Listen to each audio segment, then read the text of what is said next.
Hello and welcome to another game that features a card from the new Dominion expansion, Dominion Plunder. It is King's Cash. It resembles King's Court. You may play a treasure from your hand 3 times, costs 7 just like a King's Court. I know I said in one of my videos for the match against Iris that I would only cover 2 games with Plunder cards. Truth be told, I forgot that I had other games with Iris that had Plunder cards in it. So let's see how King's Cash affects the rest of this kingdom. We have some draw, encampment, Old Witch can draw a couple of attacks as well. Old Witch again, buy spices, gain off anvil, thin out with count. Seems like we could build up something here. In fact, we could build quite big here because of the King's Cash. There are 2, maybe 3 key treasures that I had in mind for the King's Cash. You could King's Cash on the spices to get a lot of buy and a lot of money.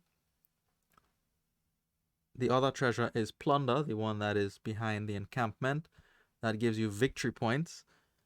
You could put the King's Cash on the Plunder, get 3 victory points and a lot of money like that. So I am not fussed about there's colonies here even. I don't care about the colonies that much. I think I don't have to care about the colonies. I do have to care about the encampments and the plunders more than the encampments. The plunder is going to be the key card if I am going to ignore colonies on this kingdom for as long as possible. Each one of those plunders combined with a King's Cash can net me 3 points. 3 is much less than 10, but you don't compromise your deck integrity by adding green bricks into it. So we'll see. I do plan to build like that. King's Cash, like King's Court, is not something you buy straight away. You need to have targets in your deck first before you buy the King's Cash. We are very, very far away from even considering a King's Cash. Right now, the concern is how to get thin and how to control that encampment and plunder pile. The first part of the plan, getting thin, involves buying a count. We will put our ferry token down on the count so that I'm able to buy one on turn 2. Iris does the same thing. I'm not sure what else you would consider. Maybe militia and silver. You could think about militia and encampment.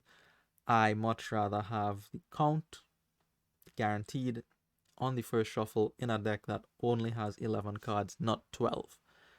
I will take that gladly.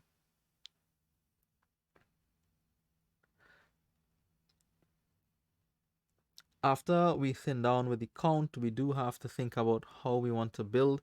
I expect Iris to also contest that encampment pile. Only source of plus action on the board, and there's only 5 of them. If we go after them, probably somebody will end up with 2 and somebody will end up with 3. Not a lot of terminal spaces left there. After this discussion about the rebuild game we had, Iris does decide to put their ferry token down on the count, and they buy a count on turn 2 as well. You could, and I do plan to move the ferry token after. For example, you could move your ferry token onto the artificers, and then the anvils can gain artificers because the artificers now cost 3. Artificers now, in that case, also only need to discard 3 cards in order to gain other artificers instead of 5 because the cost is brought down. There are some tricks, not tricks, but there's some nice things you could do with the ferry token on this kingdom here. Iris does spend a little bit of time here. Let me just skip ahead until we see them by the ferry and the count. There goes the ferry. You could think about Old Witch as well, but the count has to be better. And we go. We see our count on turn 3. Great. So does Iris, and they have a slightly better trash than me, getting rid of 1 more estate. On 4, I am going to move my ferry token, but onto what? The encampment. Why am I doing this? Well, I can buy encampments very easily now. You'll see it on my turn 5. I'll trash the whole hand and then encampments cost 0, so I can buy encampment. Ta-da! I expected a similar play here from Iris, but they decided to do something different. They decided to get a militia here. Said, okay, not a problem. I'm actually happy to see them get the militia. After the militia, they get our spices. The spices is good. I understand the spices they buy will make it easier for them to pick up encampments, so they could do ferry encampments, and then on the next turn with the spices, double encampment very easily.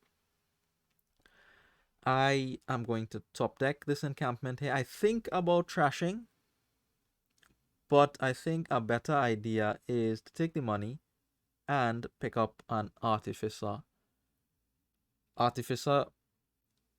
Sorry, not artificer. First the gold, then I'll get the artificer. The gold is there to make sure I keep the encampments now in the deck.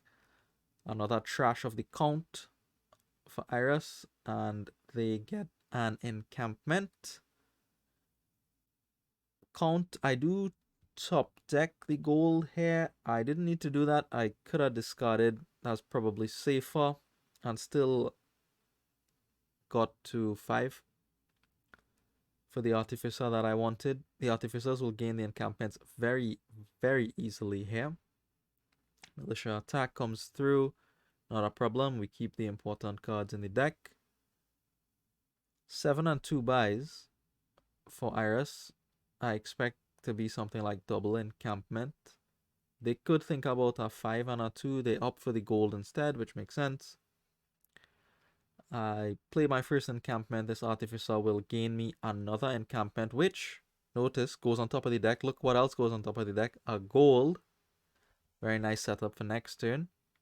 And I choose to not to trash once more.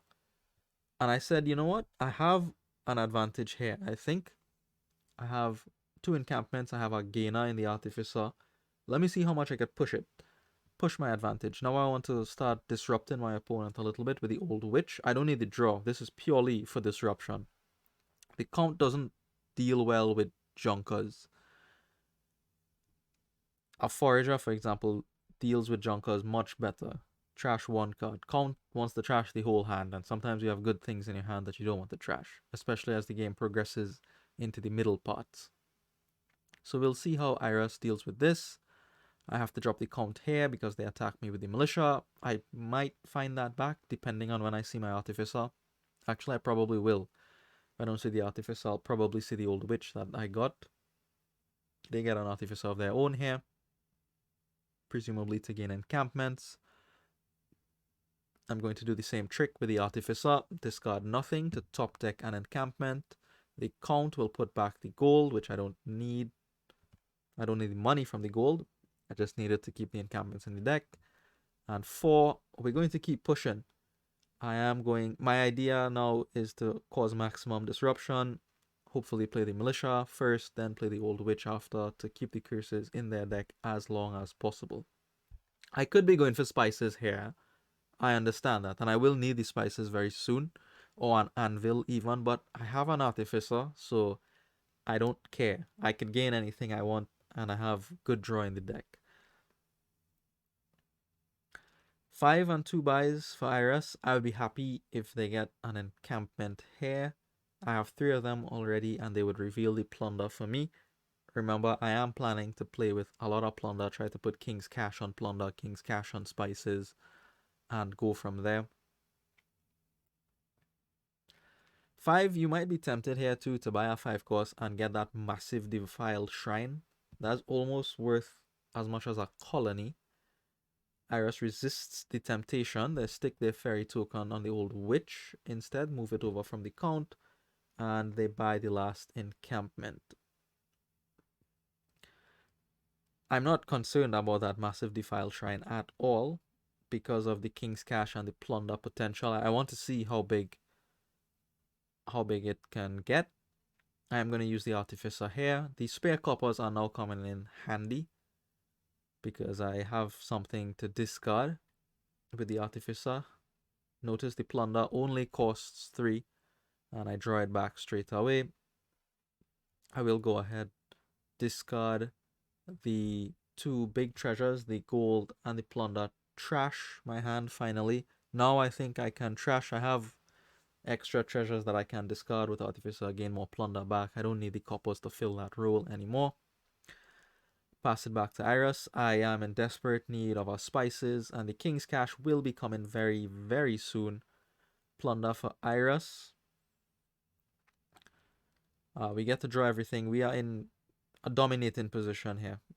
I don't see anything going wrong for us at all. If I want to pivot to colonies, I can. If I want to play long with King's Cash on Plunder, I can. I think about what to do here with the Artificer. Iris says, you know what, let's just move on to another game. And they resign. King's Cash didn't show up explicitly here, but it was part of the plan, which allowed me to build a certain way. Thanks for watching, and I'll see you in the next one.